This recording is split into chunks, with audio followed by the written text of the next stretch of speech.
Ini adalah video tutorial bagaimana cara melakukan pengaturan terhadap akun Sri Kandi kami.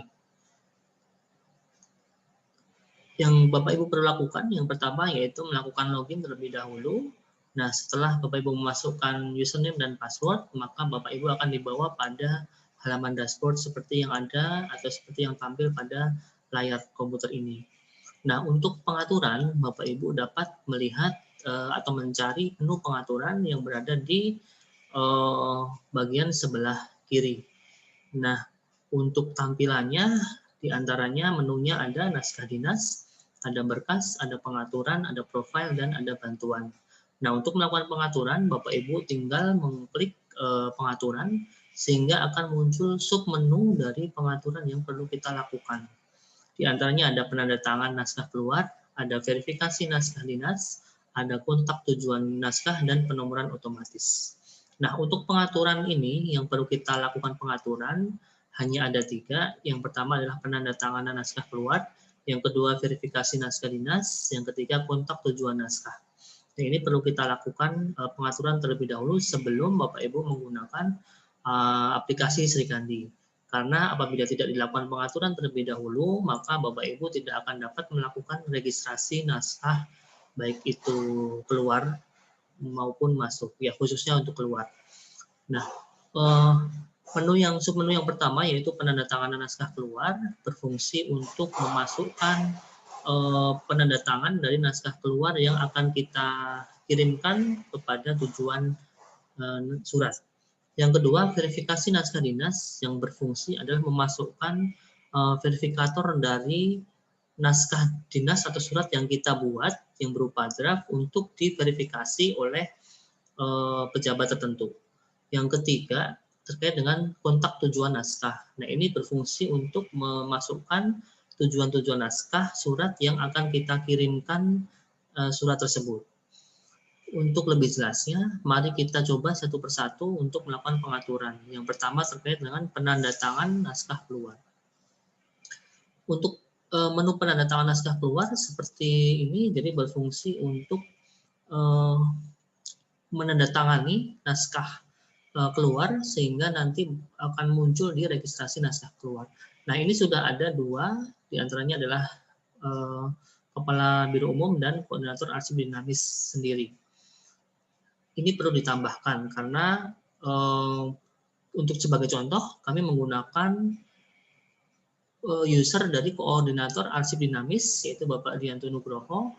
Nah, ini kita perlu tambahkan karena nanti koordinator arsip dinamis ini sendiri akan melakukan penandatanganan naskah dinas yang akan dikirimkan keluar, baik itu kepada Pak Sarif atau Kepala Biro Umum maupun kepada tujuan-tujuan lain yang akan dikirim naskah dinas.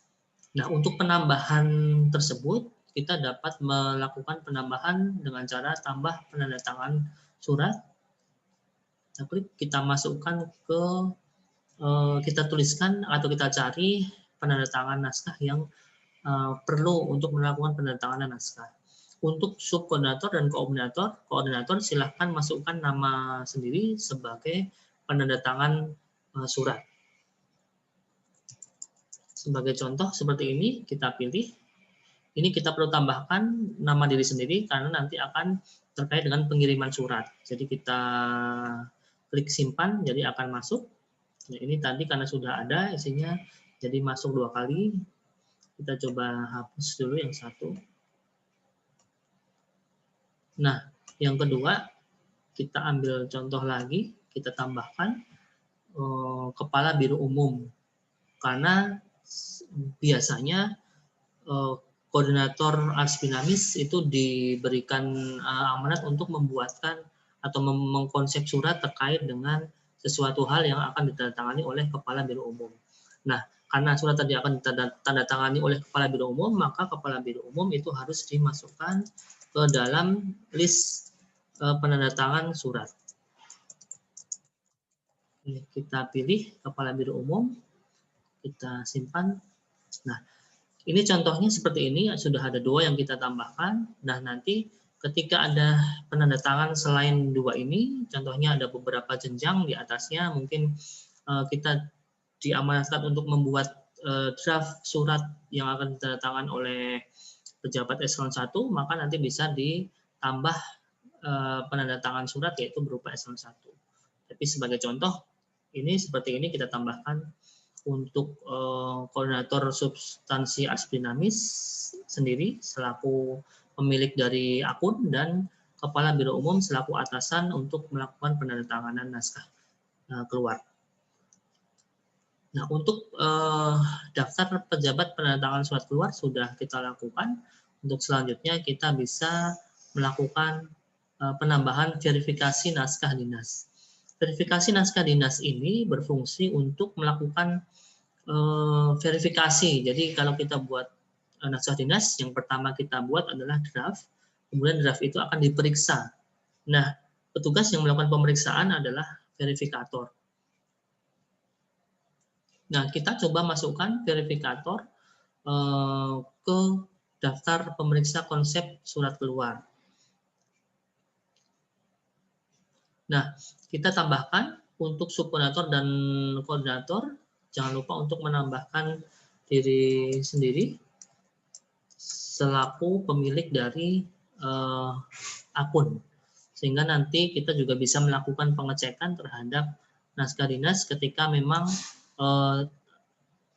hanya satu tingkat di atas kita. Dan kita bisa tambahkan lagi pejabat yang akan melakukan penandatanganan. Jadi ketika hanya satu tingkat di atas kita, kita yang melakukan konsep, nanti yang memeriksa dan menandatangani itu langsung pejabat yang bersangkutan. Kita coba tambahkan koordinator substansi arsip dinamis dan kepala biro umum selaku atasan dari koordinator substansi arsip dinamis. Nah, ini sudah kita tambahkan. Mungkin untuk yang tidak diperlukan bisa dihapus atau ada yang double nanti bisa dihapus salah satu. Nah, penambahan pemeriksa konsep surat sudah kita lakukan dan sudah kita setting sehingga nanti akan muncul di registrasi naskah keluar. Yang selanjutnya pengaturan yang harus kita lakukan adalah kontak tujuan naskah. Nah, kontak tujuan naskah ini terkait dengan surat tersebut atau naskah dinas tersebut akan dikirimkan kemana. Nah, tujuan naskah dinas ini perlu juga dimasukkan baik itu internal maupun eksternal. Kalau yang berupa koordinator maupun subkoordinator berarti hanya bisa melakukan korespondensi atau berkirim surat di lingkungan internal, berarti nanti untuk kontak korespondensi hanya ditambahkan yang internal. Jadi untuk pejabat eselon 1 bisa dilakukan pengiriman naskah dinas keluar instansi, maka nanti bisa ditambahkan kontak berupa instansi luar gitu ya terkait.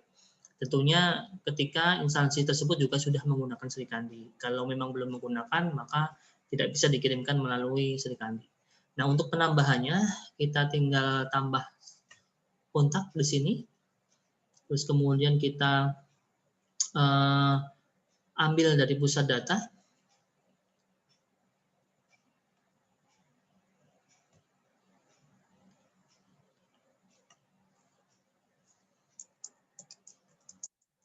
Karena biasanya pejabat koordinator substansi arsip dinamis itu berkirim surat kepada pimpinan, maka kepala biro umum kita tambahkan sebagai tujuan dari surat yang akan kita kirimkan.